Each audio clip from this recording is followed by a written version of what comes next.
When I'm talking about the bridge, I always emphasize that we're a welcoming place. Most of our residents that come to us is homeless. Some of them are saying, hey, I'm at risk of being homeless, meaning that, my place is not stable. I don't know if I'm gonna be there tomorrow. I don't know if I'm gonna be there tonight. I get threatened every night, getting threatened every hour, every second, saying I don't want you here, and this is the reason why.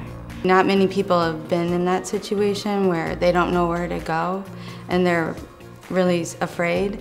And I think that we need to let people know that the bridge is so important to the survival of so many youth, and it really truly does save lives. Most of the time when they come in the door, they're totally depleted, totally stressed. They need somebody to advocate for them, who will support them, who will show them, who will guide them to independency. The bridge is a wonderful, wonderful resource for us because I know that when a child comes here, they're going to get assessed properly and their appropriate referrals will be made.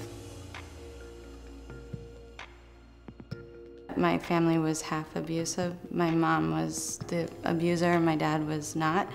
And it was just really volatile place. I didn't come from poverty. I came from, upper middle class family, but it was an abusive situation. And, I started off going to my friends' homes and staying there. And then when they were, being told by my parents not to accept me into their home, I then went outside and found other places to live or stay that weren't necessarily safe. And my dad went to jail a month before I was born, and I didn't meet him until I was 15 when my mom had to, kind of give me to him because she was too sick to take care of us. My dad was on heavy drugs, and I kind of had to cope with that and still maintain school, my normal teen life at the time. Everything just started to spiral down. I had a somewhat reasonable life, with my mom, and then to move in with my father, who was so dysfunctional and just kind of corrupted, and it felt like he was kind of trying to corrupt my life. So, I felt like I needed to get out. I pretty much ran away and I tried to, just get away, just get out of the situation I was in. And that was when I found the bridge. Every youth who comes through our door is a fighter. That's why they're here at the bridge. If you're at our door, I know you're a strong person, that you're looking to change some things in your life, and you're willing to take some steps to do that. At the dinner table, we're doing counseling. We do groups. You're washing dishes, you're doing counseling. They're really getting a lot of one-on-one attention.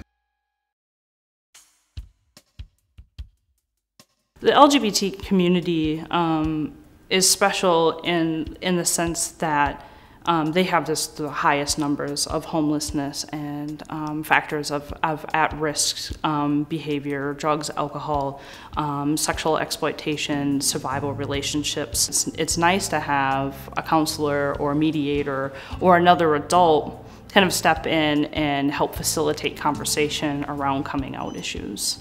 Most of the kids that come to So What If I Am come because they want to be surrounded by other gay kids. And So What If I Am is a place where they can talk about how everyone says, oh, that's so gay. And So What If I Am is a place where they can talk about how it really sucks to be walking down the hallway and hear the word faggot and how hurtful that is. For me, the bridge was a safe haven.